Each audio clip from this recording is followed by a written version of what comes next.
Question आपको unmute होने की परमिशन दे देता है। सर एरिया खत्म। हाँ, एरिया तो खत्म हो गया था लास्ट क्लास में। सर एक डाउट है क्या डेफिनेट इंटीग्रेशन का। सर इंटीग्रेशन का शीट का है क्या? नहीं सर, एक है क्वेश्चन। हाँ, वही तो बोल रहा हूँ, शीट का शीट होगी तभी तो डिस्कशन होगा ना उसका। नहीं सर, स्ट्रीट का नहीं है।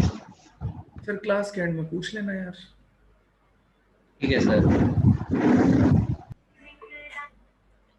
ठीक है, तो स्टार्ट करते हैं यार, ये डिफरेंशियल इक्वेशन वाला कॉन्सेप्ट चैप्टर स्टार्ट करते हैं। शीट कितनी कंप्लीट हो गई इंडेफिनिट इंटीग्रेशन वाली? मैच द फॉलोइंग बचा है सर। तो डेफिनेट इंटीग्रेशन का दे दिया होगा ना उन्होंने। हाँ तो डेफिनेट की डली हुई है शीट। हाँ सर, डली हुई है। ठीक है, चलिए आगे बढ़ते हैं यार। तो हेडिंग लिखिए डिफरेंशियल इक्वेशन। डिफरेंशियल इक्वेशन यार, तो सबसे पहले इंट्रोडक्शन है यार, डिफरेंशियल इक्वेशन होती क्या है। तो ये सिंपल सी तीन डेफिनेशन है इसमें। तो टाइप दे रखे हैं दो, जिनमें से एक डेफिनेशन है। तो इसमें इसने सीधा सीधा बोला है, an equation involving independent dependent variable and derivative of the dependent variable is called differential equation. ठीक है, they are two kind of differential equation. तो डिपेंडेंट और इंडिपेंडेंट वेरिएबल और डेरिवेटिव ऑफ डिपेंडेंट वेरिएबल। अब डिपेंडेंट क्या independent क्या है यार? जैसे मैंने आपसे बोला कि y is equal to f x लिखा हुआ है मेरे पास में, तो x जो होगा ये मेरा इंडिपेंडेंट,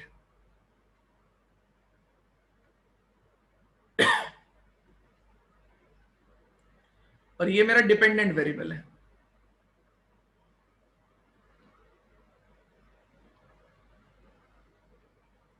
ये मेरा इंडिपेंडेंट वेरिएबल है और ये मेरा डिपेंडेंट वेरिएबल है। तो y is equal to f x अगर दिया गया है, इसमें x मेरा इंडिपेंडेंट वेरिएबल है और y मेरा डिपेंडेंट वेरिएबल है। ठीक है, तो उसने बोला है कि एक ऐसी इक्वेशन जिसमें इंडिपेंडेंट एंड डिपेंडेंट वेरिएबल्स हो and derivative of dependent variable हो। डिपेंडेंट वेरिएबल का डेरिवेटिव का मतलब है dy बाई डी एक्स, या D square Y by D x, D cube Y by D X, या D Y by D X तो उसका होल स्क्वायर। तो मतलब ये डेरिवेटिव ऑफ डिपेंडेंट वेरिएबल का मतलब है d Y by D x हो गया, d square Y by D x square हो गया, d cube Y upon D x cube हो गया, d Y by D x उसका होल पावर 2 हो गया, 3 हो गया, 4 हो गया। ये सारे डेरिवेटिव ऑफ क्या है, डिपेंडेंट वेरिएबल कहलाते हैं। तो अगर ऐसा होगा तो उससे बनने वाली जो इक्वेशन रहेगी यार, वो आपकी क्या कहलाएगी, डिफरेंशियल इक्वेशन कहलाएगी। तो उसमें दो तरीके होते हैं। पहला होता है ऑर्डिनरी डिफरेंशियल इक्वेशन। तो क्या होती है ऑर्डिनरी डिफरेंशियल इक्वेशन यार? तो ऑर्डिनरी डिफरेंशियल इक्वेशन सीधा सीधा एक ही चीज बोलती है कि if dependent variable depend on one independent variable.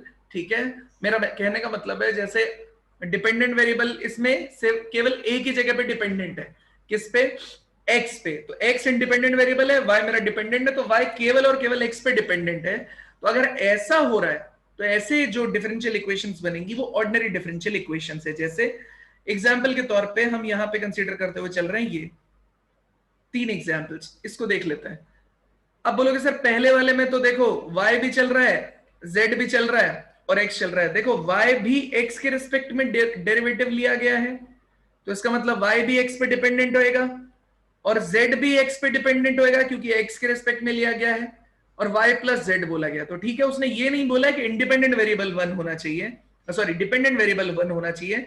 उसने बोला जो डिपेंडेंट वेरिएबल्स है, जैसे यहां पे डिपेंडेंट वेरिएबल कितने दे रखा है, डिपेंडेंट वेरिएबल यहां पे दो दे रखे हैं। तो इसने बोला जितने भी डिपेंडेंट वेरिएबल्स हैं वो केवल एक इंडिपेंडेंट वेरिएबल पे क्या करना चाहिए, डिपेंड करना चाहिए। तो इंडिपेंडेंट वेरिएबल कैसे पता चलेगा, नीचे देखो एक्स आ रहा है इसके अंदर, तो ये एक ही आपके पास में कैसा है, डिपेंडेंट वेरिएबल। तो ऐसे केस को हम लोग क्या बोलेंगे यार, ऐसे केस को d Y by D x plus d z by D x is equal to y plus z. तो ये चीज हम बोले जाएंगे कि ये ऑर्डिनरी डिफरेंशियल इक्वेशन है। सेकंड पार्ट में देखो ये d Y by D x चल रहा है, एक्स वाई चल रहा है, साइन एक्स चल रहा है, ये भी डिफरेंशियल इक्वेशन है। D cube Y upon D x cube चल रहा है, two D Y by D x चल रहा है, plus Y is equal to E की पावर एक्स चल रहा है। कहीं भी ऐसा नहीं लिखा हुआ है कि भैया नीचे z आ गया हो या कुछ और आ गया हो। तो ये चीज क्या कहला रही है, आपकी ऑर्डिनरी डिफरेंशियल इक्वेशन का पार्ट है। देखो आप बोलोगे सर ऑर्डिनरी कैसे, तो देखो y आ रहा है वो x पे डिपेंडेंट है, फंक्शन ऑफ x चल रहा है और डेरिवेटिव्स चल रहे हैं आपके पास में। इस वाले केस में देखो कांस्टेंट टर्म चल रहा है, d square Y by D x square चल रहा है, 1 plus d Y by D x उसका होल स्क्वायर, उसके बाद 3/2। यहाँ पे भी के कांस्टेंट की तरह एक्ट कर रहा है। यहाँ पे इसे सिंप्लीफाई किया गया है तो इसे इस फॉर्म में ले आए हम लोग। तो इन सारी इक्वेशंस में अगर आप चीजें ध्यान से देखें तो केवल आपको डिपेंडेंट वेरिएबल मिलेंगे, इंडिपेंडेंट वेरिएबल मिलेंगे और कांस्टेंट टर्म्स मिल रही होंगी। ठीक है, तो ऑर्डिनरी क्यों कहला रहा है ये? क्योंकि जितने भी डिपेंडेंट वेरिएबल्स हैं वो केवल एक इंडिपेंडेंट वेरिएबल पे डिपेंड कर रहे हैं, इसलिए ऑर्डिनरी डिफरेंशियल इक्वेशन है। तो ऑर्डिनरी डिफरेंशियल इक्वेशन में किसी को कोई डाउट है तो प्लीज पूछ लीजिए, अदरवाइज हम लोग जा रहे हैं किस पे? पार्शियल डिफरेंशियल इक्वेशन पे। कोई डाउट किसी को किसी भी तरीके से तो प्लीज पूछ लीजिए। No doubt sir.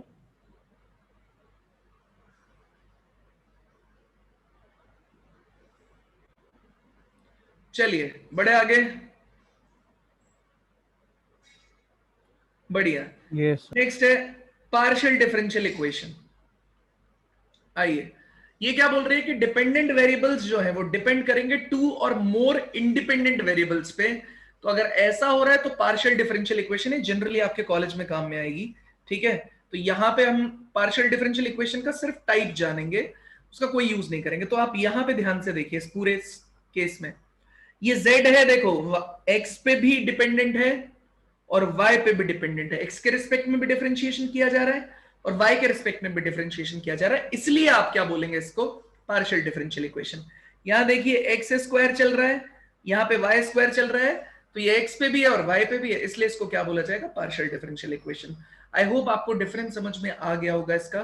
कोई भी डाउट अगर किसी भी इंसान को है तो प्लीज पूछ ले यार मुझसे।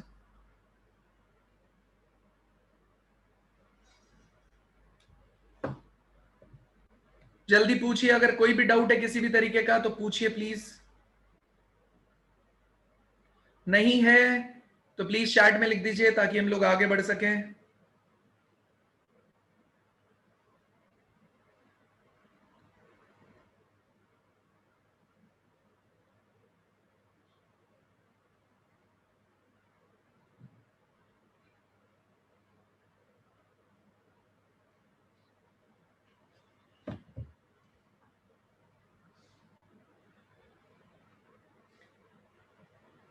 भव्य, पार्शियल का मतलब है सीधा सीधा जो जिसके रिस्पेक्ट में डेरिवेटिव हो रहा है ना बेटा, उसे इंडिपेंडेंट वेरिएबल बोला जाता है।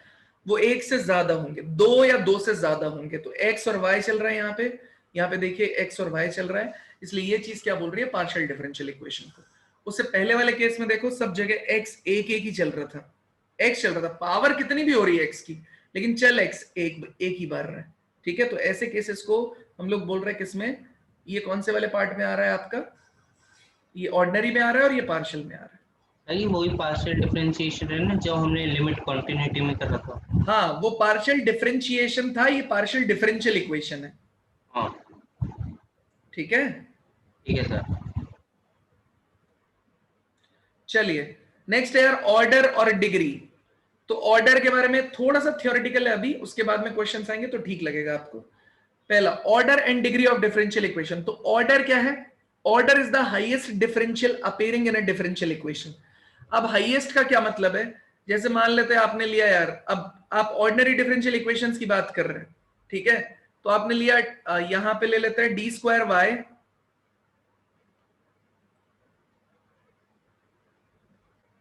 D x square.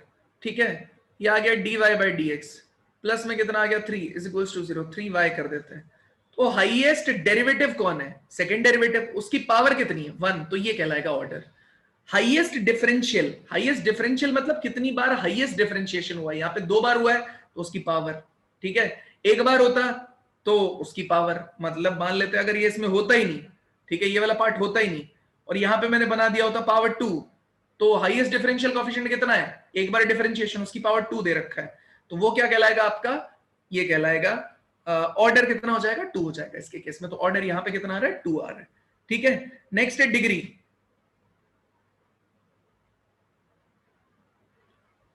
भैया जो भी हाईएस्ट डेरिवेटिव है ना उसकी पावर ऑर्डर है। ठीक है, जैसे इसमें हाईएस्ट डेरिवेटिव कितना है? 1 बार डेरिवेटिव हुआ, उसकी पावर 2 आ रही है, तो ये ऑर्डर है।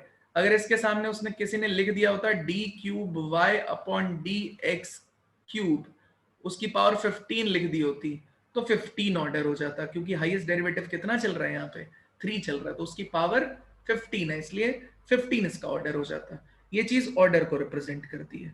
ठीक है, आ जाता है डिग्री का केस यार। तो डिग्री के केस में देखिए यहाँ पे जो क्लियर वर्ड्स लिखे हुए हैं उन पे पहले जाएंगे, फिर ध्यान से देखेंगे इसको। तो डिग्री में if a determinate it is determined by the highest degree of the highest order derivative. ठीक है, सॉरी ये जो हमने इससे पहले वाला केस देखा है, यहां यार मेरे से मिस्टेक हो गई शायद बताने में, एक सेकंड के लिए देख लो यार, शायद मैंने कुछ गलत बोल दिया है ना। ये 3 ऑर्डर है इसका यार। ठीक है, जो भी हाईएस्ट डेरिवेटिव किया जाएगा। ठीक है, तो हाईएस्ट डेरिवेटिव कहां चल रहा है मेरा दिमाग पता नहीं, तो हाईएस्ट डेरिवेटिव जो रहेगा ना वो आपका ऑर्डर है, तो 3 आपका ऑर्डर है बेटा। ठीक है, 3 आपका ऑर्डर है इस केस में, है ना। ऑर्डर उसकी पावर नहीं यार, उसकी पावर डिग्री रिप्रेजेंट करता है। ठीक है, तो ये क्या है, ये आपका क्या बताएगा, ऑर्डर बताएगा। तो 3 आपका ऑर्डर है यार, गलत हो गया, ये मेरी मिस्टेक है। ठीक है, वो गलत है, वो मेरी मिस्टेक है। और dy बाई dx जो चल रहा है ना आपका, अगर ऐसा एग्जांपल है dy by dx minus 3 is equal to 0, तो इसमें कितना, एक बार डेरिवेटिव किया गया है तो इसका ऑर्डर कितना हो जाएगा 1। यहां भी ऑर्डर कितना है आपके पास में 3, यहां पे ऑर्डर कितना है 1। जितनी बार डेरिवेटिव करेंगे उतनी बार उतना ही आपका ऑर्डर हो जाएगा इस केस में। तो ऑर्डर आपका 3 है यार, वो मेरी मिस्टेक है, पहले वाला प्लीज एक बार भूलने की कोशिश कीजिए। अगले वाले पे चलते हैं डिग्री में। तो it is determined by the highest degree of the highest order derivative present in it after the differential equation is cleared of radicals and fraction so that so far as the derivatives are concerned। तो इसका मतलब ये है कि ये आपका order कहलाएगा, highest derivative 3 है तो वही आपका कहला रहा है ऑर्डर। हाईएस्ट डेरिवेटिव की पावर जितनी भी चल रहा है, जैसे यहां पे 1 चल रहा है तो ये डिग्री हो जाएगा, यहां पे भी कितना चल रहा है 1 हो रहा है, तो डिग्री इसका कितना हो जाएगा 1। अब एक वर्ड इसने यूज किया है, free from radical and the fractions. तो रेडिकल का क्या मतलब है बेटा, आपका ऐसा नहीं होना चाहिए जैसे पावर 1/2 नहीं होनी चाहिए, 0.33 नहीं होनी चाहिए, ऐसी पावर्स नहीं होनी चाहिए आपकी। अगर ऐसी पावर है तो पहले हमको उनको हटाना पड़ेगा और इसे जनरल स्टैंडर्ड में लिखना पड़ेगा। जब जनरल उसमें लिख लूंगा जनरल सिंपल फॉर्मेट में, तब जाके मैं उसकी डिग्री पे बारे में बात कर पाऊंगा। एग्जाम्पल अभी देखने को मिलेंगे आपको, तो बस अभी के लिए इतना याद रखना है कि हाईएस्ट ऑर्डर जो भी आपका रहेगा, मतलब जो भी आपका डेरिवेटिव रहेगा डिफरेंशियल का हाईएस्ट, उसकी जो पावर रहेगी वो आपकी डिग्री को रिप्रेजेंट करेगी, और हाईएस्ट डेरिवेटिव जो रहेगा वो आपका ऑर्डर को रिप्रेजेंट करेगा। यही 2 चीजें इसमें चलेंगी। ठीक है, तो इसी को ध्यान में रखते हुए हम कुछ क्वेश्चंस उठाएंगे यार, उनमें ऑर्डर और डिग्री के बारे में हम लोग बात करेंगे। ठीक है, तो एक एक करके क्वेश्चन उठाते हैं। तो पहला क्वेश्चन हमको ऑर्डर और डिग्री में बारे में बात करना है। अब मिस्टेक नहीं होगा इस पे, अब सिंपल है, अब यहाँ क्वेश्चन आ जाएगा, क्वेश्चन में मिस्टेक नहीं होती, फिर ध्यान आ जाता है क्या चल रहा है। ठीक है, तो आइए पहले वाले क्वेश्चन का ऑर्डर और डिग्री निकालना चाहेंगे। ये पावर 6 है यार, यहां पे जो पावर है ये 6 है यार। ठीक है, तो ये यहां पे पावर 6 यूज हुआ है, तो ये लिखा हुआ है d² y बाई dx²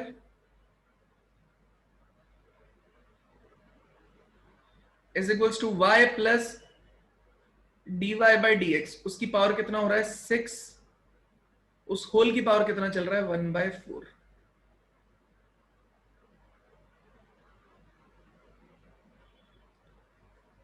चलिए सबसे पहले ऑर्डर बताइए इसका।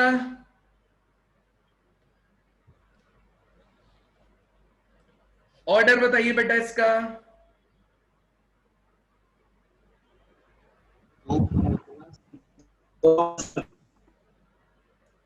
कितना है ऑर्डर? 2 ऑर्डर करेक्ट यार। पहले से रेडिकल से फ्री कर लेंगे, है ना, ज्यादा फायदा वो रहता है। रेडिकल या फ्रैक्शन कितना चल रहा है 1/4 चल रहा है ना, तो इसका बोथ साइड पावर क्या कर दीजिए 4 निकाल लीजिए आप लोग।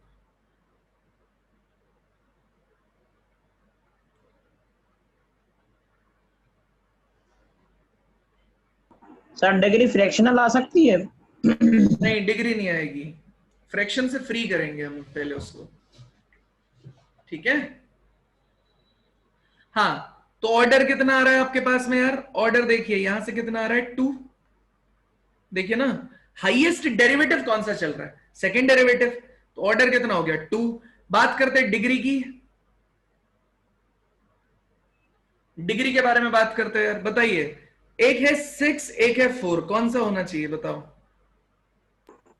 6 4 या 6? 6 कहाँ पे, किसमें? 4 सर। 4 होना चाहिए। क्यों होना चाहिए 4? अभी बोला हम लोगों ने 4 होना चाहिए बेटा।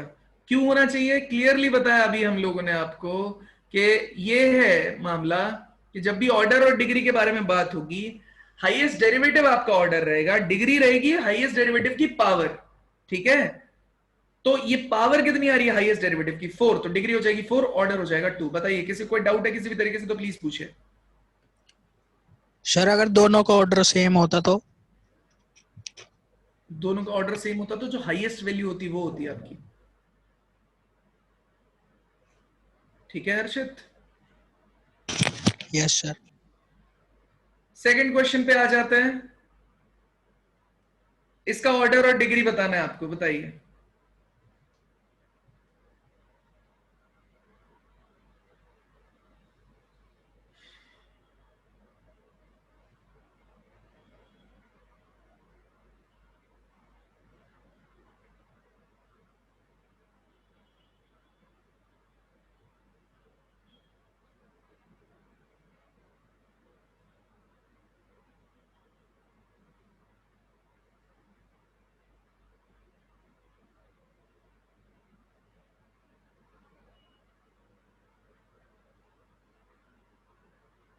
डन। ऑर्डर बताइए। 2 ऑर्डर कितना है 2। तो सबसे पहले मैं इसे रेडिकल से फ्री करेंगे यार। बोथ साइड लॉग ले लीजिए। कितना हो जाएगा? Log y base e। यहां पे कितना हो जाएगा? Log e base e। इसकी पावर कितना चल रहा है ये? dy बाई डी एक्स और d square Y by D x square. तो ये पोर्शन आगे आ जाएगा। तो ये कितना हो गया? Log y base e S, ये आगे आ गया dy by D x plus D square Y by D x square. Log E base E कितना आ जाएगा? 1। लॉग ई बेस ई कितना आ जाएगा? 1 आ जाएगा यार। तो अब एक्सप्रेशन कितना बन गया? D square Y by D x square plus d Y by D x plus log y base e is equals to 1। बताइए, इसका ऑर्डर देख के बताइए यार। ऑर्डर कितना हो जाएगा? 2। हाईएस्ट डेरिवेटिव कौन चल रहा है? 2। तो ऑर्डर आपका कितना हो गया? 2। डिग्री के बारे में बात करेंगे तो इसकी पावर कितनी चल रहा है? 1। तो डिग्री कितना हो गया बेटा? डिग्री हो गया 1। ठीक है, डिग्री कितना हो गया आपके पास में? 1। ऑर्डर कितना चल रहा है? 2। कोई दिक्कत है किसी को तो प्लीज बताइए। किसी को दिक्कत है किसी भी तरीके से तो प्लीज बताइए। डिग्री के केस में आपको एक चीज ध्यान देनी है। जैसे इसमें मैंने लॉग लिया तो एक फंक्शन के अंदर से डेरिवेटिव को निकालने के लिए मेरे को दूसरा फंक्शन यूज करना पड़ा। तो अगर कभी ऐसा हो जाए कि एक फंक्शन से निकालने के चक्कर में जब आप दूसरा फंक्शन अप्लाई करें तो आपका डेरिवेटिव इस दूसरे फंक्शन के अंदर भी फंस जाए तो डिग्री नॉट डिफाइंड हो जाती है। जैसे अगर सेम क्वेश्चन होता और सेम क्वेश्चन इस तरीके से होता, dy by D x is equals to, ये जस्ट एक एग्जाम्पल है यार, ये आप ऐसे भी कर सकते थे, dy बाई डी एक्स का स्क्वायर कर दिया, e की पावर कितना चल रहा है? dy by D x plus D square Y by D x का स्क्वायर, ऐसा चल रहा है। आपने बोथ साइड लॉग ले लिया तो ये हो गया log dy by D x उसका होल स्क्वायर, ये वाला पार्ट आ जाएगा आगे which is dy by D x plus D square Y by D x square, ये आपके पास में निकल के आ गया है। ठीक है अक्षय, तो इस केस में देखो तुमने एक फंक्शन के अंदर से इसे हटा के लॉग लेके इसे हटाने की कोशिश किया कि ये एक फंक्शन के अंदर से निकल जाए जो डिफरेंशियल कोएफिशिएंट है, लेकिन वो ऐसा करने के चक्कर में दूसरे फंक्शन के अंदर इंटर कर गया। ठीक है, तो इस ऐसे केसेस में डिग्री नॉट डिफाइंड हो जाएगी। ऑर्डर अभी भी 2 रहेगा, ऑर्डर अभी भी 2 रहेगा, लेकिन डिग्री नॉट डिफाइंड हो जाएगी। ठीक है, इस पे भी क्वेश्चन आएगा तो टेंशन लेने की रिक्वायरमेंट नहीं। इस केस में डिग्री नॉट डिफाइंड है। अब डिग्री नॉट डिफाइंड का क्या मतलब है? इसका मतलब यह है कि जब आप इस डिफरेंशियल इक्वेशन को सॉल्व करेंगे तो ये फंक्शन आप y is equals to f x के तौर पर रिप्रेजेंट नहीं कर पाएंगे, ये नहीं कर पाएंगे। ये हो जाएगा, इससे पहला वाला जो सॉल्व किया था वो हो जाएगा, लेकिन ये नहीं हो पाएगा। इस वजह से हम लोग इसको यूज नहीं कर पाएंगे। इस वजह से हम डिग्री नॉट डिफाइंड का मीनिंग यूज करते हैं कि फंक्शन जो है y is equals to f x के तौर पे हम लोग नहीं लिख पाएंगे। ठीक है, ये क्वेश्चंस, दोनों क्वेश्चंस में आपको ये बात समझ में आएगी। चलिए, हाँ भाई, पहले वाले का बताइए, पहले वाले क्वेश्चन का बताइए आंसर।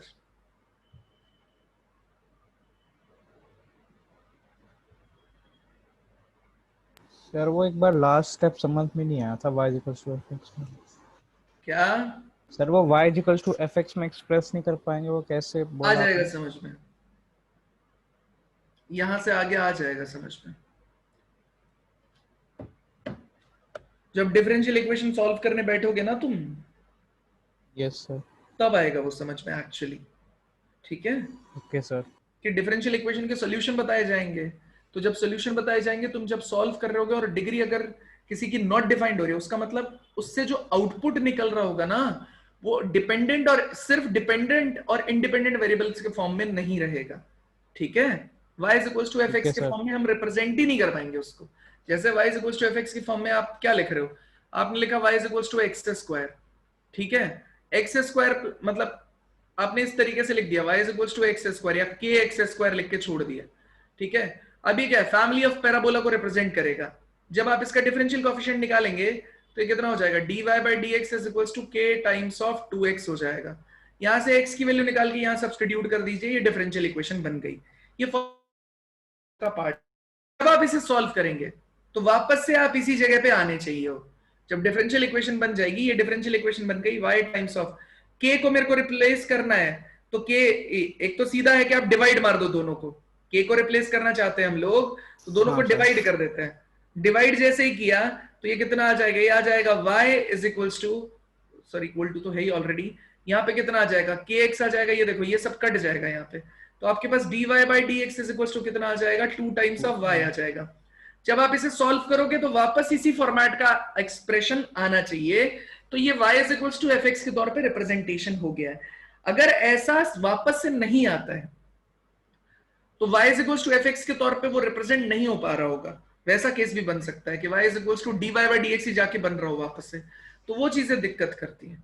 ठीक है, ठीक है सर। या कोई सर्कल का एक्सप्रेशन बन गया आपके पास में, कुछ कंबाइंड एक्सप्रेशन बन गया तो गड़बड़ हो जाती है। बताइए थर्ड का पार्ट बताइए, थर्ड में बताइए सब लोग।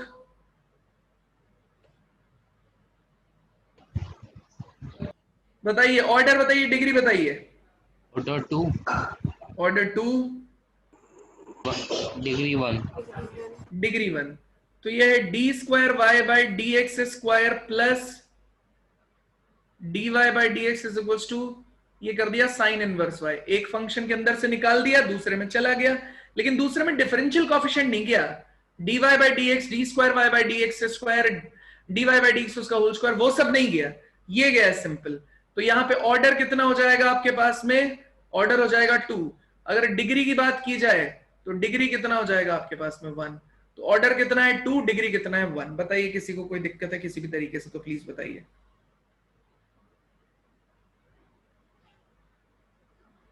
किसी को कोई दिक्कत है किसी भी तरीके से तो प्लीज बताइए।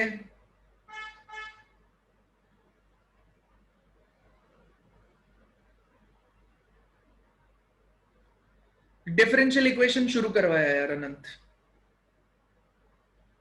हाँ भाई अगले क्वेश्चन पे चलते हैं, अगला क्वेश्चन सॉल्व करके बताइए। ये डबल डैश ट्रिपल डैश आपको ऑलरेडी पता है, ये ट्रिपल डैश है, ये डबल डैश है। ठीक है, एक्चुअल ओरिजिनल क्वेश्चन में ये ट्रिपल डैश है। तो ये ट्रिपल डैश है, मतलब मैं यहां पे क्वेश्चन लिख रहा हूं फोर्थ पार्ट को, e की पावर y ट्रिपल डैश, मेरे से भी नहीं बना सही, एक सेकंड रुक जाओ, minus x times of double dash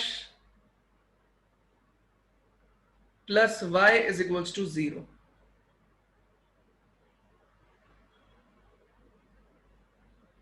हाँ आनंद बता रहा हूं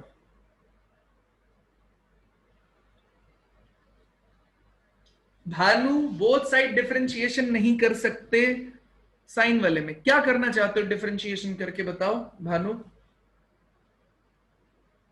सर बोथ साइड डिफरेंशिएशन कर देते उसको, उससे क्या फायदा होएगा? तो सर वो उनका अंदर वालों का हो जाता तो बाहर आ जाते। मतलब इस जगह पे डिफरेंशिएशन करने से? नहीं सर, वो कॉस में एक बन जाता और वो दोनों का भी तो अलग से होता डिफरेंशिएशन। तो कॉस का क्या करोगे? कॉस के अंदर भी तो बन गया ना फिर से डिफरेंशियल कोएफिशिएंट, नहीं? हाँ सर। ये बन गया, ये क्यूब बन गया, तो तुमने बाहर तो निकाल लिया, लेकिन अभी भी कॉस के अंदर फंसा हुआ है यार, कॉस के तो अंदर अभी भी है। हाँ सर। इसलिए नहीं होगा, ठीक है। Yes sir. हाँ भाई, ऑर्डर और डिग्री बताइए, इस क्वेश्चन में ऑर्डर और डिग्री बताइए। ट्रिपल डैश का मतलब है तीन बार डिफरेंशिएशन।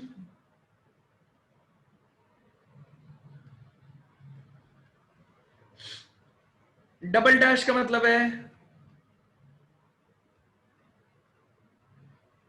2 बार डिफरेंशिएशन। तो आप इसे लिखेंगे e की power y triple dash is equals to, ये इधर आ जाएगा x y double dash plus में कितना आ जाएगा y, बोथ साइड ले लीजिए log। आप यही तो चाहते हैं, क्या चाहते हैं? e की पावर से हटाना इसको, आपने बोथ साइड log ले लिया, तो यहां पे आ जाएगा y triple dash, sorry e की पावर, यहां पे आ जाएगा log x y double dash plus y। ये देखिए बेस e पे काम हो रहा था ना, तो ये वाला पार्ट आगे आ जाएगा, तो y triple dash is equals to log of x y double dash plus y base e। बताइए कोई दिक्कत है इस पूरे केस में? तो प्लीज बताइए। सर माइनस वाई नहीं सर होगा? माइनस वाई होगा ना? कौन सा? और अच्छा ये माइनस वाई नहीं होगा? माइनस वाई, ठीक है, एकदम सही है, डिवाइड में आ जाएगा सर वो। ठीक है, माइनस वाई हो गया। अब इसका ऑर्डर और डिग्री बताना। अब सही है? Yes sir. हाँ, अब इसका ऑर्डर बताइए। ऑर्डर 3 ऑर्डर 3, डिग्री बताइए। 1। Not defined. डिग्री क्या हो जाएगी? Not defined. ऑर्डर कितना आ जाएगा? 3, डिग्री कितना आ जाएगा? Not defined. रीजन क्या है यार? देखिए ऑर्डर पे कोई फर्क नहीं पड़ता है कि डिफरेंशियल कोएफिशिएंट आपका किसी फंक्शन के अंदर है किसी फंक्शन के बाहर है, कुछ फर्क नहीं पड़ता है, ठीक है। ऑर्डर के केस में कुछ फर्क नहीं पड़ता है। तो ऑर्डर कितना है? 3। डिग्री क्या हो जाएगी? बेटा एक ही चीज चेक करनी है, फंक्शन के अंदर आपका डिफरेंशियल कोएफिशिएंट नहीं होना चाहिए। अगर ऐसा हो जाएगा तो डिग्री आपकी नॉट डिफाइंड हो जाएगी। तो इस केस में डिग्री क्या हो जाएगी? आपका नॉट डिफाइंड, मतलब आप फंक्शन को y is equals to f x के तौर पे रिप्रेजेंट नहीं कर पाएंगे। फंक्शन को y is equals to f x के तौर पे रिप्रेजेंट नहीं कर पाएंगे। ये रहेगा प्रोसेस। बताइए एक और बार बताना। कुछ नहीं है, देखो ना ये कितना है, D cube Y by D x cube is equal to log of x times of d square Y by D x square minus y. तो कहने का इतना ही मतलब है, इसमें ऑर्डर कितना है? 3। D cube Y by D x cube में ऑर्डर कितना हो गया? 3। और डिग्री कितना हो गया इस केस में? डिग्री नॉट डिफाइंड रहेगा। रीजन क्या है? लॉग के अंदर डिफरेंशियल कोएफिशिएंट आ गया d square Y by D x. ठीक है, ठीक है सर, समझ आ गया। हाँ। अनंत तुम लेट आ रहे हो। अनंत,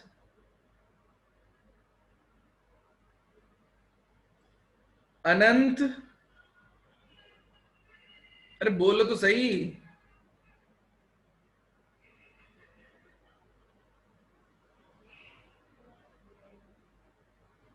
हाँ, ये ऑर्डर और डिग्री चल रहा है डिफरेंशियल इक्वेशन में, ठीक है, उसका मामला चल रहा है। तो ऑर्डर और डिग्री में होता क्या है? जो भी डिफरेंशियल कोएफिशिएंट लिखा होता है, जैसे एक्सप्रेशन लिखे होते हैं ना डिफरेंशिएशन के, डिफरेंशियल इक्वेशन के, उन एक्सप्रेशंस में यहां पे ऑर्डर क्या रिप्रेजेंट करेगा, जो भी हाईएस्ट डेरिवेटिव रहेगा वो आपका ऑर्डर हो जाएगा। जैसे इसमें हाईएस्ट डेरिवेटिव कितना आ रहा है 3, तो ऑर्डर कितना हो गया 3। और हाईएस्ट डेरिवेटिव की जो पावर रहेगी वो आपकी हो जाएगी डिग्री। तो यहां पे हाईएस्ट डेरिवेटिव की पावर 1 है तो डिग्री 1 है, यहां पे हाईएस्ट डेरिवेटिव की पावर 1 है तो डिग्री 1 है, और हाईएस्ट डेरिवेटिव 1 टाइम हुआ है तो ऑर्डर भी 1 है। अब ऐसे 4 क्वेश्चन है। तो पहला क्वेश्चन था ये d square Y by D x square वाला। तो इसमें सबसे पहले 1/4 रेडिकल बोलते हैं इसको या फ्रैक्शन बोलते हैं, तो उसको हटाना पड़ेगा आपको। तो 1/4 को हमने बोथ साइड क्या कर दिया, पावर 4 कर दिया। पावर 4 करने के बाद में ये इस प्रोसेस इस तरीके से लिखा गया। अब देखिए हाईएस्ट डेरिवेटिव कितना चल रहा है 2, तो ऑर्डर हो गया 2। उसकी पावर कितना चल रहा है 4, तो डिग्री हो गया 4। ठीक है। अब कुछ क्वेश्चंस ऐसे होते हैं जैसे ये वाला क्वेश्चन। इस क्वेश्चन में क्या चल रहा है, ये एक्सप्रेशन देखो, e की पावर ये थर्ड डेरिवेटिव ऑफ y लिखा है is equal to x times of ये सेकंड डेरिवेटिव ऑफ y लिखा है माइनस y लिखा है। इसका मतलब ये रेडिकल है। तो आपको करना क्या पड़ेगा, बोथ साइड आपने लॉग ले लिया। इस रेडिकल से आप ये डिफरेंशियल कोएफिशिएंट को हटाना चाहते हैं, आपने लॉग लिया, ये लॉग आ गया, ये बाहर आ गया। अब ये एक्सप्रेशन ऐसा हो गया। अब देखिए फंक्शन, एक फंक्शन के अंदर डिफरेंशियल कोएफिशिएंट आ रहा था, उसे हटाने के लिए आपने दूसरा फंक्शन अप्लाई किया। तो दूसरे फंक्शन के केस में क्या हुआ, आपने अप्लाई तो कर दिया, लेकिन अब दूसरे फंक्शन के अंदर एक के हटाने के चक्कर में दूसरे फंक्शन के अंदर भी क्या एंटर हो गया, डिफरेंशियल कोएफिशिएंट एंटर हो गया।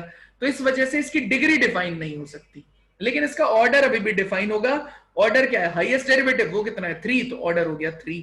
ये है पूरा का पूरा प्रोसेस। बताइए कोई डाउट हो किसी भी तरीके से तो बताओ। ठीक है, अगले प्रोसेस पे चलते हैं यार। अनंत आ गया समझ में, भाग ही गया, उसके लिए जबरदस्ती मेहनत कर दिया। चलिए नेक्स्ट है फॉर्मेशन ऑफ डिफरेंशियल इक्वेशन यार। ठीक है, फॉर्मेशन ऑफ डिफरेंशियल इक्वेशन, उसके बारे में हम बात करेंगे। तो कुछ पॉइंट्स है उनको पढ़ते हैं और फिर क्वेश्चन पे फोकस करेंगे। तो differential equation corresponding to a family of curve will have पहला order exactly same as number of essential arbitrary constants in a equation of curve। अब essential arbitrary constant क्या होता है बेटा, देखिए मेरे पास एक लाइन की इक्वेशन लिखी हुई है ax plus by plus c is equals to 0। इसमें essential arbitrary constant कितने हैं, देखिए a b और c, ये 3 arbitrary constant। अब arbitrary constant का क्या मतलब होता है बेटा, क्या आप देखिए a की जगह 1, b की जगह 2 डालिए, c की जगह 1 डालिए, एक इक्वेशन मिल जाएगी। फिर a की जगह कुछ और डाल दीजिए, b की जगह कुछ और, c की जगह कुछ और डाल दीजिए, दूसरी इक्वेशन मिल जाएगी। मतलब फैमिली ऑफ इक्वेशन है ना ये, आप a b c की वैल्यू बदलेंगे तो इक्वेशन बदल जाएगी। इसीलिए बिना वेरिएबल को चेंज किए, वेरिएबल कौन है इसमें x और y, बिना वेरिएबल को चेंज किए आपकी क्या बन जा रही है, इक्वेशंस डिफरेंट बन जा रही है। किसको चेंज करने से, केवल a b और c को, इन्हें बोला जाता है आर्बिट्रेरी कांस्टेंट्स। तो इसेंशियल आर्बिट्रेरी कांस्टेंट आपको सबसे पहले आइडेंटिफाई करना चाहिए। इसेंशियल का मतलब है जिनकी जरूरत हो। क्या a b c तीनों की जरूरत है क्या, नहीं। आप a से या c से सबको डिवाइड कर दीजिए यार। c को डिवाइड करेंगे तो ये हो गया ax, ये हो गया by plus 1 is equals to 0। सबको डिवाइड करने से देखिए मेरे पास केवल 2 आर्बिट्रेरी कांस्टेंट्स रह गए हैं। ठीक है, केवल और केवल 2 आर्बिट्रेरी कांस्टेंट्स इस पूरे प्रोसेस में रह गए हैं। ये चीज रिप्रेजेंट करेगी आपका इसेंशियल आर्बिट्रेरी कांस्टेंट्स। क्या रिप्रेजेंट करेगा, इसेंशियल आर्बिट्रेरी कांस्टेंट्स। तो देखो आर्बिट्रेरी कांस्टेंट्स तो 3 थे, लेकिन इसेंशियल जिनकी आपको जरूरत है उनसे भी काम चल जाएगा, ये मतलब है इसका। तो वो कितने चल रहे हैं, 2। तो ये चीज कहलाएगी इसेंशियल आर्बिट्रेरी कांस्टेंट। तो यही बोल रहा है कि सबसे पहले आपको आइडेंटिफाई करना रहेगा कि इसेंशियल आर्बिट्रेरी कांस्टेंट कितने हैं। जितने इसेंशियल आर्बिट्रेरी कांस्टेंट्स रहेंगे उतना ही आपका ऑर्डर रहेगा। मतलब ऑर्डर का मतलब क्या था, हाईएस्ट डिफरेंशिएशन। तो अगर 2 इसेंशियल आर्बिट्रेरी कांस्टेंट्स हैं तो आपका जो ऑर्डर रहेगा, मतलब आपको 2 ही बार डिफरेंशिएशन करना पड़ेगा। ठीक है, ये चीज रिप्रेजेंट करेगी पहला order exactly same as the number of essential arbitrary constants. बात समझ में आई? फर्स्ट पार्ट कोई दिक्कत है किसी को तो प्लीज बताइए, फर्स्ट पार्ट में कोई दिक्कत है तो प्लीज सर बताइए। ये उसके बाद हम क्या करेंगे अगर एसेंशियल आर्बिट्रेरी कांस्टेंट पता चल फिर गया कुछ नहीं है, उतना ही डिफरेंशिएशन करना है जितना एसेंशियल आर्बिट्रेरी कांस्टेंट्स है और इसमें उनको दो रिमूव है। करते जाना है। सर इसमें से 2 है तो 2 बार करेंगे। 2 है तो 2 बार करेंगे और दोनों को रिमूव कर देंगे। ठीक है सर। ठीक है, 2 है तो 2 को करेंगे, उतने को रिमूव कर देंगे। ठीक है, चलिए अब इसने बोला है बी पार्ट में no arbitrary constant present in it. उसका मतलब वही है कि आप उसे रिमूव कर देंगे, है ना।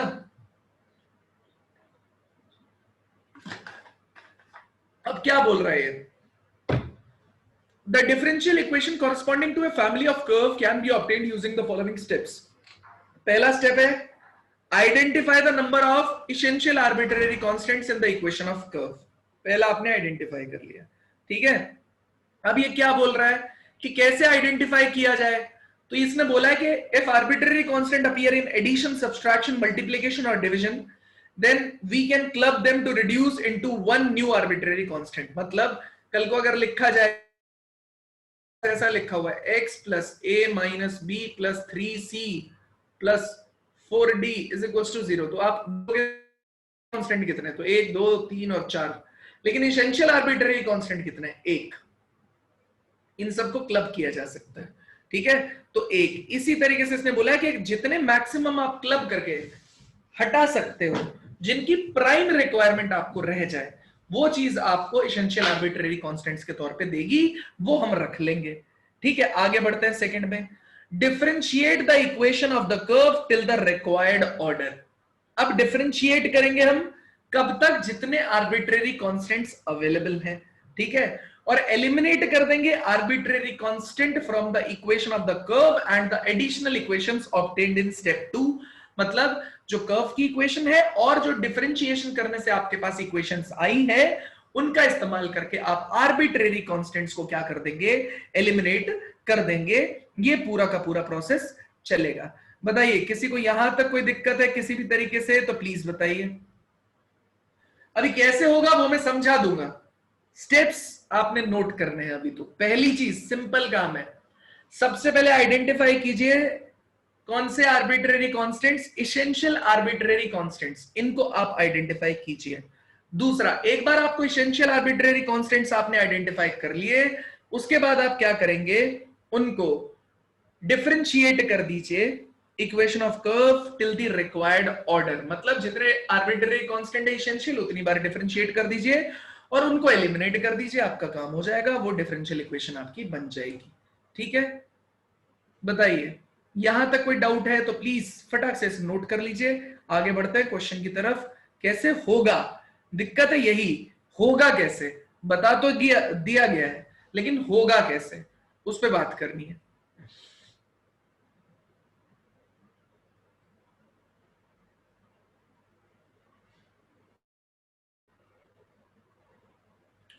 जल्दी बताइए।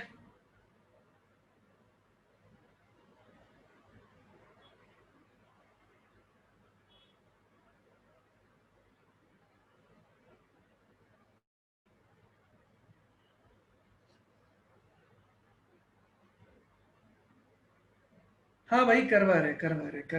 कोई डाउट है किसी को तो प्लीज बताइए। नहीं, चलिए।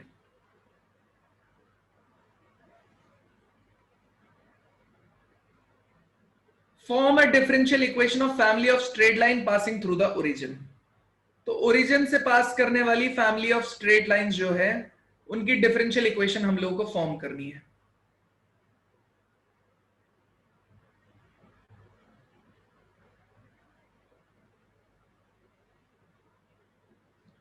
ठीक है, तो ये differential equation of family of straight line passing through the origin. तो यार कितनी लाइंस पास हो सकती है ओरिजिन से? बहुत पास हो सकती है यार, कितनी पास करा लो।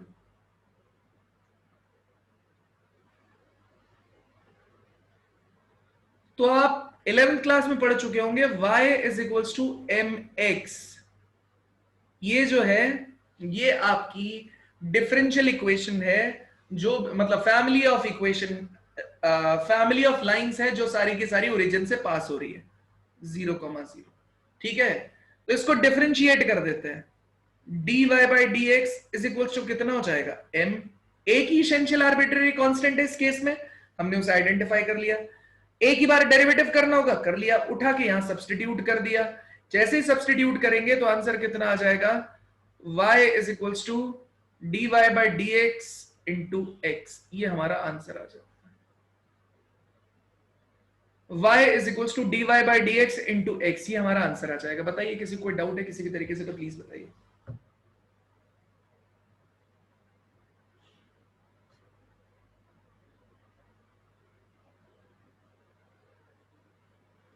कोई डाउट है किसी को किसी भी तरीके से तो प्लीज बताइए।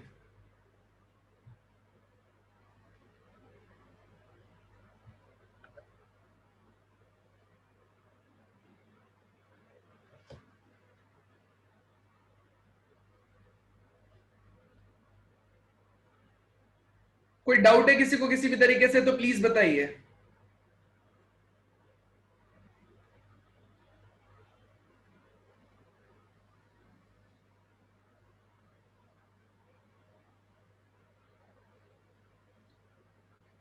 m की वैल्यू क्यों निकाली? अरे हर्षद, m की वैल्यू निकालेंगे तभी तो रिप्लेस कर पाएंगे। यही तो स्टेप में बताया कि आइडेंटिफाई करो, आइडेंटिफाई करने के बाद डिफरेंशिएट करो, m के बराबर आया है ना, m की वैल्यू को रिप्लेस कर देंगे तो डिफरेंशियल इक्वेशन बन जाएगी। यही तो स्टेप्स में बताया था। ठीक है, अगला क्वेश्चन है आपके लिए, सॉल्व करो सब लोग।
डन। आधे से ज्यादा लोग तो डिफरेंशियल इक्वेशन से पहले इक्वेशन बनाने में कंफ्यूज आएंगे हैं।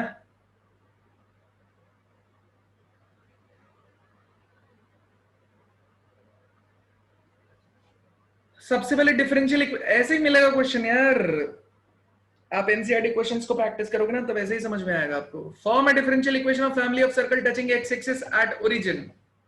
तो ये देखो ना, एक्स एक्सिस को ओरिजिन पे टच करने वाले सारे सर्कल्स की इक्वेशन चाहिए अपने को, मतलब ओरिजिन से पास कर रहा है ऐसा सर्कल,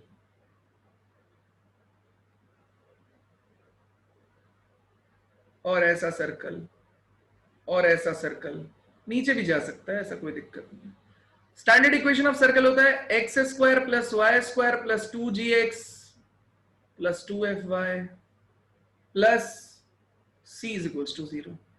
लेकिन ये कहां से पास कर रहा है, 0,0 से पास कर रहा है। ठीक है, उठा के डाल देते हैं, 0 plus 0 plus 0 plus 0 plus c is equals to 0। So c is equals to 0 substitute कर दिया, x square y square 2gx plus 2fy is equal to कितने के बराबर? 0 के बराबर।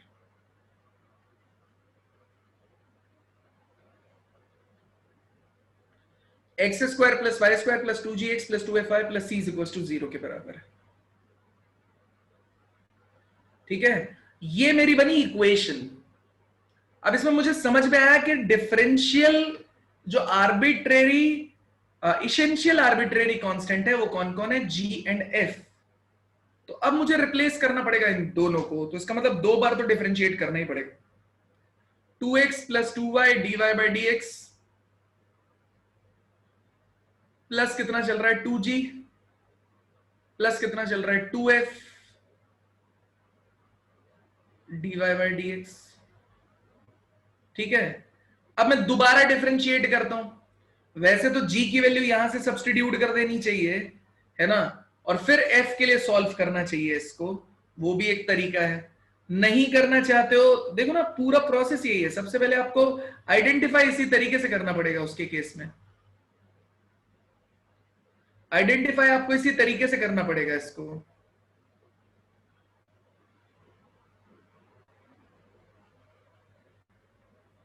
एक्स एक्सिस को ओरिजिन से पास कर टच कर रहा है।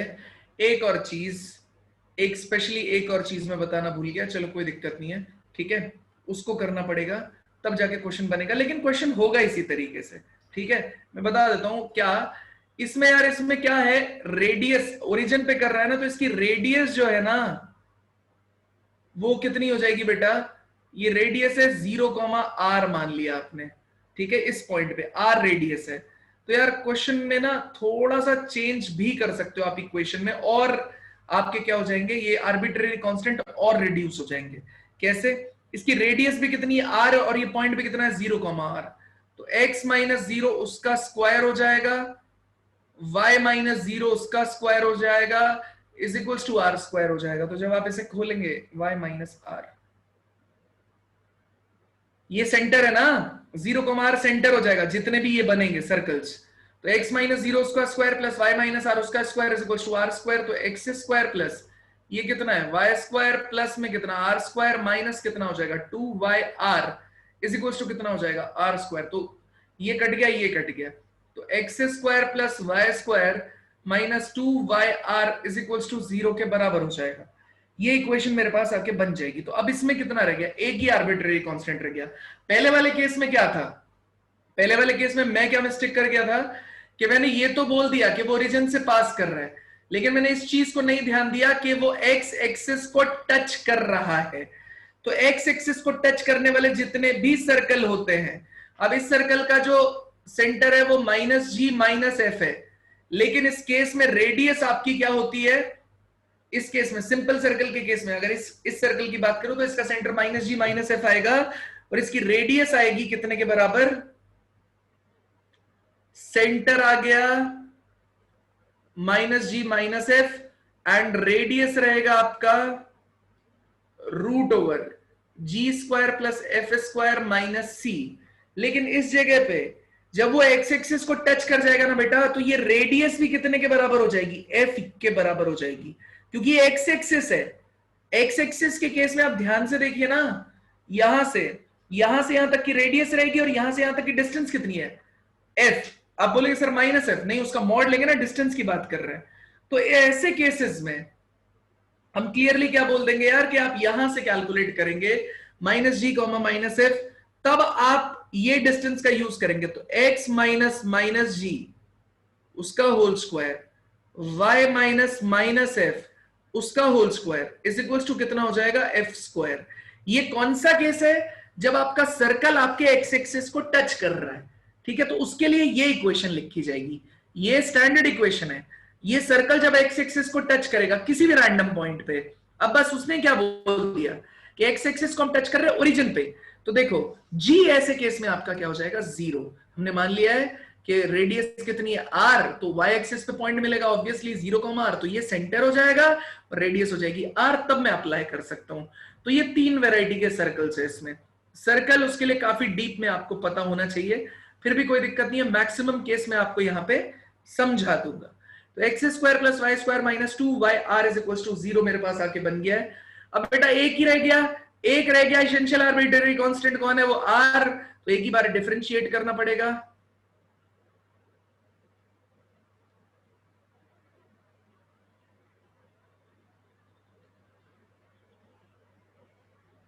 ये ऐसा बन गया, बस r की वैल्यू यहां से निकाल के यहां सब्स्टिट्यूट कर दीजिए, तो r आपके पास कितना आ जाएगा यार, ये 2 तो सब जगह से हटा दिया गया, तो r इज इक्वल टू कितना हो जाएगा, यहां से देखिए x plus y dy by dx divide by dy by dx, इसको उठा के आप यहां पे सब्स्टिट्यूट कर देंगे। ये इक्वेशन 1 मानी गई है, ये इक्वेशन 2 मानी गई है। जो भी इक्वेशन आपको अचीव होगी वो क्या हो जाएगी, वो आपकी डिफरेंशियल इक्वेशन हो जाएगी। बस इतना सा टास्क आपको करना है। अगर डाउट है तो प्लीज पूछिए, उठा के सब्स्टिट्यूट कर दीजिए, आंसर आ जाएगा। डाउट है तो प्लीज पूछिए।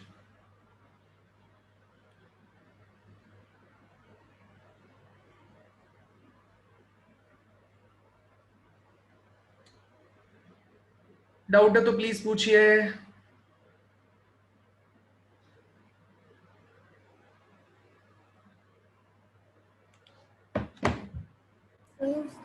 हाँ सेंटर r,0 भी तो हो ही सकता है ना। सेंटर r,0 लेंगे, r,0 तो x एक्सिस पे आ जाएगा ना बच्चे। वो बोल रहा है क्वेश्चन में touching x axis at origin, और तुम उस केस में बोल रही हो ओरिजिन को टच भी करेगा, तो ये तो कट कर गया ना x एक्सिस को।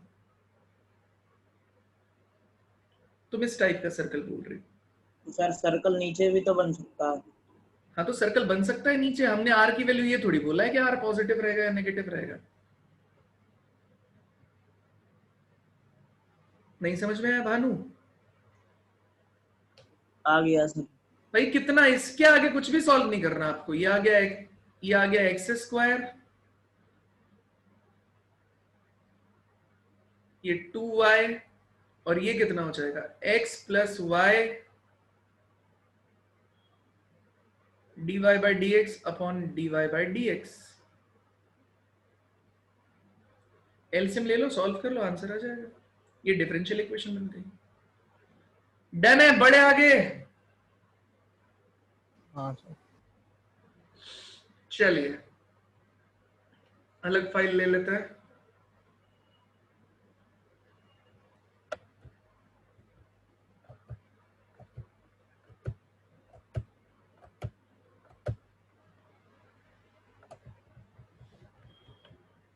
कहाँ गई वो फाइल?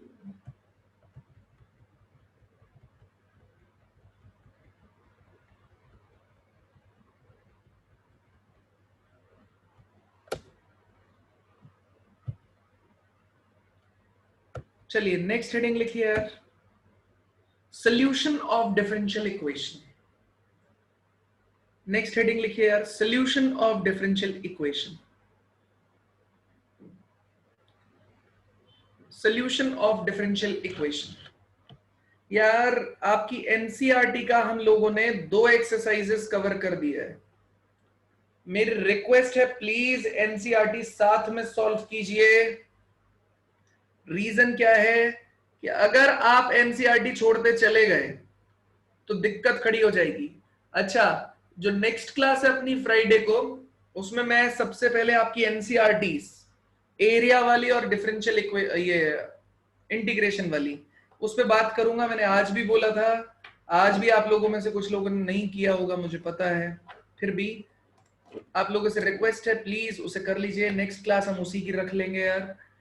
एनसीईआरटी का डिस्कशन बहुत ज्यादा जरूरी है, वरना हम उसमें मारे जाएंगे। आप कुछ टाइम के बाद में आपको फिर से एनसीईआरटी के लिए अलग से टाइम निकालना पड़ेगा सॉल्व करने के लिए, क्योंकि स्कूल का एग्जाम तो देना ही है, तो वहां पे हम फंस न जाएं। इसलिए मेरी रिक्वेस्ट है आपसे, प्लीज एनसीईआरटी को साथ में रखिए, ठीक है। पेपर चल रहा है मुझे पता है, लेकिन थोड़ा सा आपको मैनेज करना ही पड़ेगा। टाइम थोड़ा टफ है आपके लिए, हल्का सा मैनेज कर लीजिए, ठीक है। टाइम से सिलेबस खत्म होगा, टाइम से चीजें हो भी जाएंगी, वरना एनसीईआरटी के लिए चैप्टर्स दोबारा पढ़ाने पड़ेंगे आपको मुझे, वो दिक्कत एक आएगी। केमिस्ट्री फिजिक्स में ऐसा नहीं होता, आपकी एनसीईआरटी कम चीजें रखती है, ठीक है। मतलब क्वेश्चंस ऐसा नहीं है कि उधर का डिस्कस होना जरूरी है, इधर बहुत जरूरी है मैथमेटिक्स में। तो सोल्यूशन ऑफ डिफरेंशियल इक्वेशन में यार क्लियरली इसने बोला है कि 3 सॉल्यूशंस हमारे पास पॉसिबल हो सकते हैं, ठीक है, 3 सॉल्यूशंस हमारे पास पॉसिबल हो सकते हैं। तो वो कौन कौन से सॉल्यूशन है उनके बारे में बात करते हैं। तो पहला है जनरल सॉल्यूशन, दूसरा है पर्टिकुलर सॉल्यूशन, तीसरा है सिंगुलर सॉल्यूशन। तो हम बात करेंगे इनके बारे में। अब जनरल सॉल्यूशन क्या होता है? जो भी डिफरेंशियल इक्वेशन आप सॉल्व करेंगे, तो डिफरेंशियल इक्वेशन जो आर्बिट्रेरी कांस्टेंट को कंटेन करेगी। जैसे अभी अपने पास में क्या था, y is equals to mx, ये लाइन के केस में था, हमने इसको रिप्लेस कर दिया था, y is equals to dy by dx times of x आ गया। ठीक है, मैं इसे सॉल्व कर लेता हूं। कैसे? ये dx को इधर भेज दिया, x को उसके नीचे, dy को इधर भेज दिया, तो dy अपॉन y रह गया, dx अपॉन x रह गया, बोथ साइड हमने इंटीग्रेशन कर दिया।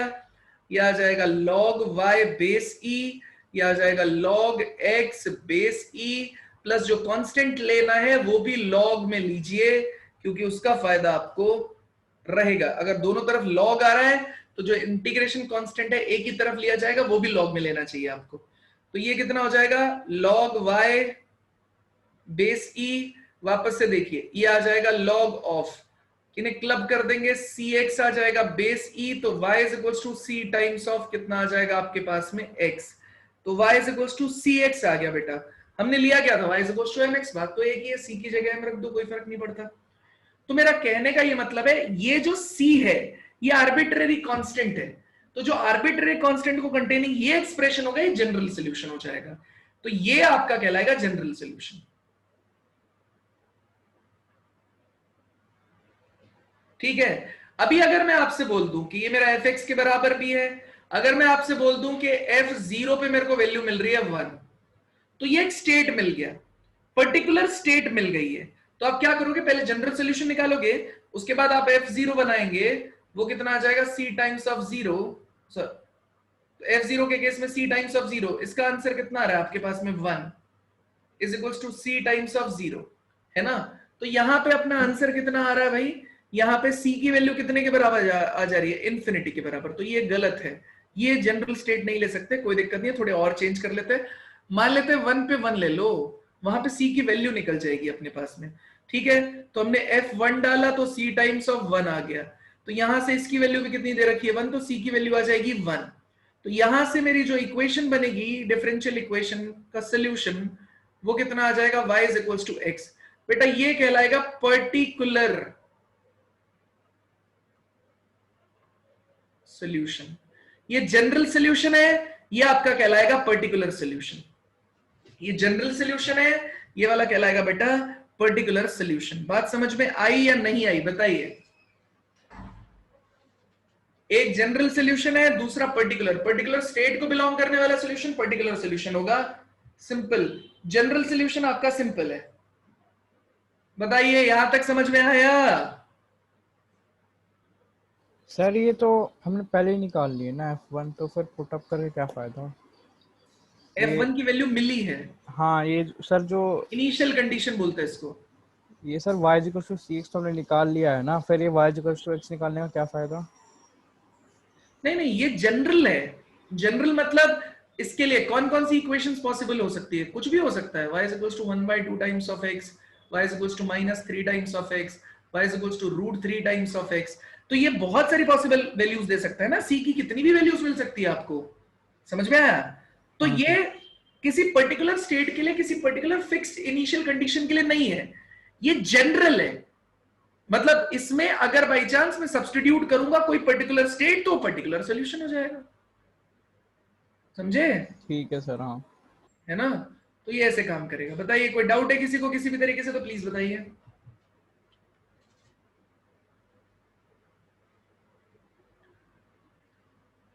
कोई डाउट है किसी को किसी भी तरीके से तो प्लीज बताइए। कोई दिक्कत है, कोई समस्या है, कोई परेशानी है, प्लीज बताइए। लास्ट वाले फॉर्म पे आ जाते हैं यार। फिर लास्ट है यार ये सिंगुलर सॉल्यूशन। यार ये सिंगुलर सॉल्यूशन है ना, ये आपको बिल्कुल सिंगलटन भी वर्ड यूज करेंगे बाद में इसके लिए। तो this is not obtainable from general solution, मतलब सिंगुलर सॉल्यूशन के अंदर कोई पैरामीट्रिक कांस्टेंट रहेगा ही नहीं, कोई आर्बिट्रेरी कांस्टेंट रहेगा ही नहीं, सिर्फ y रहेगा, x रहेगा, dy बाई dx के फॉर्म्स रहेंगे, बस वही रहेंगे। तो ये क्लैरनॉट करके इक्वेशन आएगी जेई एडवांस के लिए, केवल उसी में हम लोग पढ़ेंगे और कहीं हम इसे पढ़ेंगे भी नहीं। तो सिंगुलर सॉल्यूशन जो वर्ड यूज हो रहा है वो ये बोल रहा है कि वो जनरल सॉल्यूशन से ऑब्टेनेबल नहीं है, क्योंकि जनरल सॉल्यूशन में क्या आ रहा है, आर्बिट्रेरी कांस्टेंट आ रहा है। तो आर्बिट्रेरी कांस्टेंट अगर आएगा ही नहीं तो आपका फिक्स सॉल्यूशन आएगा। ऐसी क्वेश्चंस क्लैरनॉट इक्वेशन एक है, उसमें हम डील करेंगे, लेकिन हाँ ये थर्ड टाइप ऑफ सॉल्यूशन जरूर है। तो general solution, particular solution, singular solution. बताइए आपको बात समझ में आई यहां तक या नहीं आई, बताइए।